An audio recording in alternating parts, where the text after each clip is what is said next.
And here in the studio is the man who was with Donald Trump during that last Trump-Putin summit in Helsinki back in 2018, former National Security Advisor John Bolton. You just heard there from the NATO Secretary General. He says that he is convinced that Trump is going to it's going to keep the pressure up on Putin, and this is a test for Putin. Do you agree with him?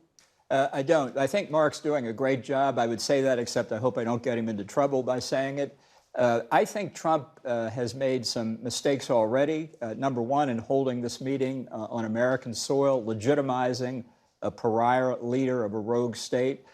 Second, he's allowed Putin to get first mover advantage by putting his peace plan on the table first.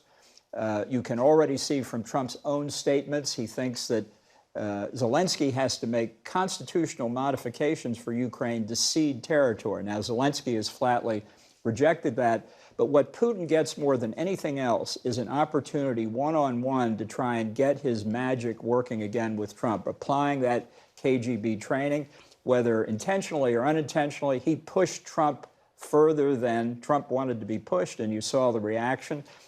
What Putin wants to get back, he's not so worried about the sanctions. He wants the relationship back with Trump. We'll see if he gets it. I mean, you were there in Helsinki, and as we said, I mean, that was seen by you and by others as a real low point for Donald Trump in the first term. But, I mean, you've just alluded to it. His views towards Putin seem to have changed, at least his publicly expressed views. I mean, he sounds, in many ways, entirely different than he did back then. Well, I think it's gone up and down, and certainly it's been in a down period. That's what Putin wants to try and correct. I think that by already pre-negotiating part of the Putin plan, Zelensky's going to be put in a position where he's going to be presented with something that Trump may feel very comfortable with. And then you could be back closer to where we were in February during the famous debacle in the Oval Office with Zelensky. So it's not inevitable, but I think this is a very risky meeting upcoming from the perspective not just of Ukraine, but the Western alliance.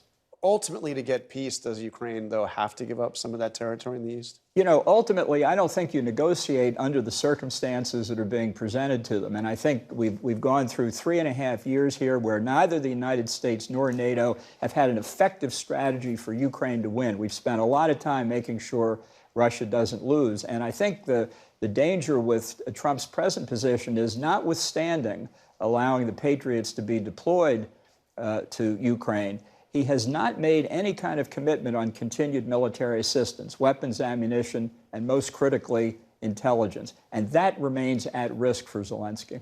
I mean, he has threatened these new sanctions on Russia, and he says he's going to impose the sanctions on India if they continue to buy Russian oil. You've pointed out not China, but even so, these are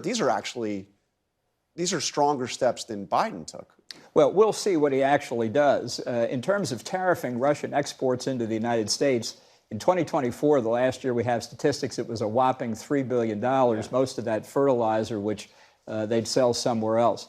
I think Trump's made a real mistake, by the way, in isolating India as the only one that's had secondary sanctions imposed on it. Where are the sanctions on China, which buys a lot more oil and gas from Russia than India does?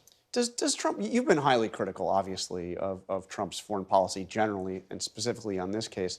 Does he deserve some credit, though? He's had a string of what seemed to be legitimate foreign policy successes. You had the Azerbaijan-Armenia deal that was announced at the White House.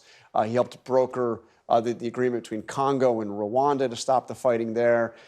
He also helped to broker the agreement between Cambodia and Thailand. I mean, they're talking Nobel Peace Prize. I don't expect you to endorse the Nobel Peace Prize for Trump, but doesn't he deserve some credit for all of this? Well, I don't think what he has done materially changes the situations in any of those circumstances or several others he's mentioned, like Pakistan, India, where the Indians, not just the government, the entire country, are outraged that he tried to take credit for that.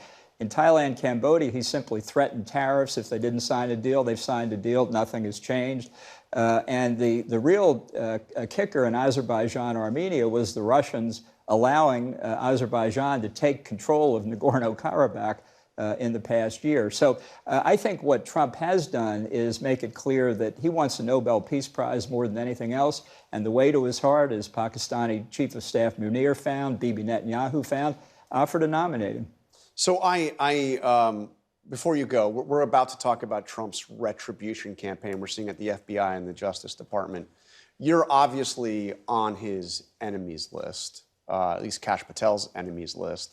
Are you worried that they're going to come after you in some way? I mean, he's hinted at it before. Well, I think he's already come after me and several others in withdrawing the protection that we had for from the Iranians for the attack on Qasem Soleimani.